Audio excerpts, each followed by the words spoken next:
Good morning friends. Daily current affairs और दैनिक रोजगार समाचार के सेशन में आप सबका एक बार फिर से हार्दिक स्वागत, खैर मकदम, मोस्ट वेलकम। अल्पसंख्यक संस्थानों की भर्ती में शक्तियां सीमित। हाई कोर्ट ने यह कहा है कि इलाहाबाद हाई कोर्ट ने एक महत्वपूर्ण आदेश में कहा कि वित्तीय सहायता प्राप्त अल्पसंख्यक संस्थान में लिपिक भर्ती के लिए जिला विद्यालय निरीक्षक के पूर्व अनुमोदन की आवश्यकता नहीं है। कोर्ट ने कहा कि अल्पसंख्यक शैक्षणिक संस्थानों की नियुक्ति प्रक्रिया में राज्य सरकार हस्तक्षेप नहीं कर सकती। इसे कहने का मतलब ये है कि अल्पसंख्यक संस्थाएं अपने आप भर्ती करने के लिए स्वतंत्र हैं। राज्य सरकार उनमें किसी भी तरह का हस्तक्षेप, किसी भी तरह की रोक नहीं लगा सकती है। ये आदेश न्यायमूर्ति सिद्धार्थ ने अलीगढ़ के अल्पसंख्यक संस्थान श्री उदय सिंह जैन इंटर कॉलेज में कार्यरत लिपिक मनोज कुमार जैन की याचिका पर दिया है। तो इसमें इन्होंने साफ कहा है हाई कोर्ट ने कि अल्पसंख्यक संस्थानों को संविधान में विशेष अधिकार प्रदान किए गए, राज्य सरकार नियम थोपकर उनकी स्वायत्तता भंग नहीं कर सकती। इससे एक बात और निकल करके आती है कि अभी पिछले दिनों योगी हुकूमत ने अल्पसंख्यक संस्थानों में जो भर्तियां होती थी उन पर रोक लगा दी थी और कहा था कि उनकी भर्तियों के लिए अलग से नियम बनाए जाएंगे और एक लिखित परीक्षा के आधार पर जो है वो भर्ती की जाएगी। अब जो है उस नियम के ऊपर भी ये जो हाई कोर्ट का डिसीजन आया है वहाँ पर लागू होगा और अल्पसंख्यक संस्थान अपने अधिकार के तहत ये भर्तियां कर सकेंगे। राज्य सरकार के द्वारा बनाए गए नियम इस आदेश के तहत ख़त्म होते हैं। आइए एक और बड़ी अपडेट की तरफ आपको लिए चलते हैं जो कि इसी से रिलेटेड है।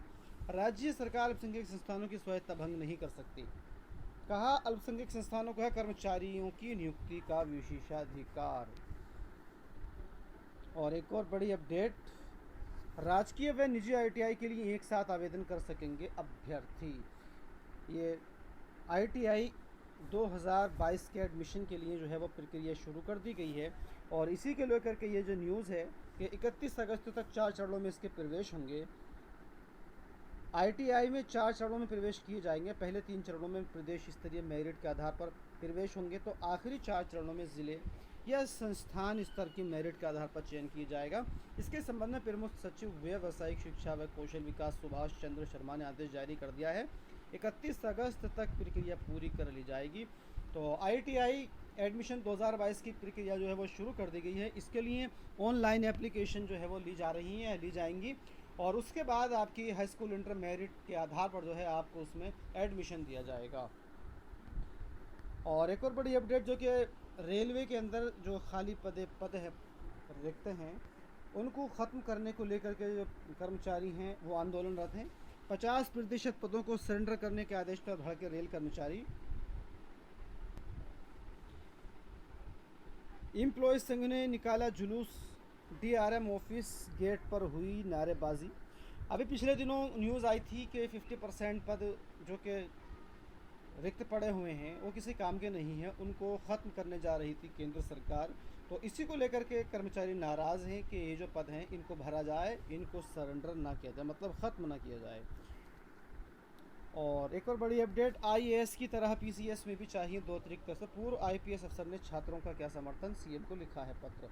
लगातार बदलावों से प्रभावित हुई परीक्षा की तैयारी, छात्रों को लगा है झटका। तो इसके लिए आईएएस की तरह पीसीएस में भी 2 अतिरिक्त अवसर प्रदान करने की मांग यहाँ पर छात्रों द्वारा की जा रही है। और अब की जो बड़ी अपडेट है वह है यूपी माध्यमिक शिक्षा सेवा चयन बोर्ड को लेकर के असमंजस में तदर्थ हुआ उनके पदों पर चयनित शिक्षक। प्रबंध तंत्र व डीआईओएस की ओर से अधियाचन नहीं भेजे जाने से उपजी है स्थिति। तदर्थ शिक्षकों के पदों पर टीजीटी पीजीटी 2021 के चयनितों को नहीं मिला है समायोजन। 2021 के अंदर जो विज्ञापन आया था उसमें तदर्थ शिक्षकों की जगह पर भी जो है वो भर्ती निकाली गई थी, लेकिन ना तो तदर्थ शिक्षकों के पदों को समाप्त किया गया है, न ही उसका अधियाचन भेजा गया है। इस वजह से जो तदर्थ शिक्षकों के पदों पर अभ्यर्थी चयनित हो गए हैं उनको नियुक्ति नहीं दी जा रही है। एक अजीब सी स्थिति उनके सामने हो गई है कि मेहनत करने के बाद, नियुक्ति लेने के बाद भी घर बेरोज़गार बैठे हैं, उनके सामने ये मालूम नहीं कि उनकी नियुक्ति कब की जाएगी। तो इसी को लेकर के जो है वो लगातार इसमें पिस रहे हैं। तो सरकार और प्रबंध तंत्रों को ये चाहिए कि यथाशीघ्र इसके बीच का रास्ता निकाल करके कि तदर्थ शिक्षक हैं उनको भी जो है बेरोज़गारी का सामना ना करना पड़े, उनके लिए भी जो है कोई रास्ता निकाला जाए, तथा जो उनके पदों पर चयनित हो चुके हैं अभ्यर्थी उनको भी यथाशीघ्र नियुक्ति दी जाए। और एक और बड़ी अपडेट, समाज कल्याण के 489 स्कूलों में भर्ती पर रोक। एक दुखद समाचार ये है। वैसे शिक्षा विभाग से मान्यता प्राप्त और समाज कल्याण विभाग में संचालित अनुदानित प्रदेश के 489 प्राइमरी स्कूलों के शिक्षकों की भर्ती और वित्तीय अनुदान पर रोक लगा दी गई है। और इसके लिए कहा गया है कि छात्र अनुपात में जो है ये कम हो रहा है, इसलिए इनको जो है अनुदान को रोका जा रहा है।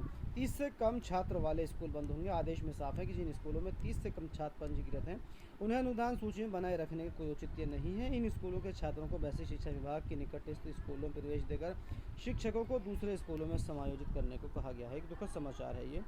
तो फ्रेंड्स, इस वीडियो में इतना ही। अगर वीडियो अच्छी लगी हो तो लाइक कीजिए, शेयर कीजिए और इस चैनल को सब्सक्राइब करना ना भूलिएगा। मिलते हैं एक और नई वीडियो में। बहुत बहुत शुक्रिया।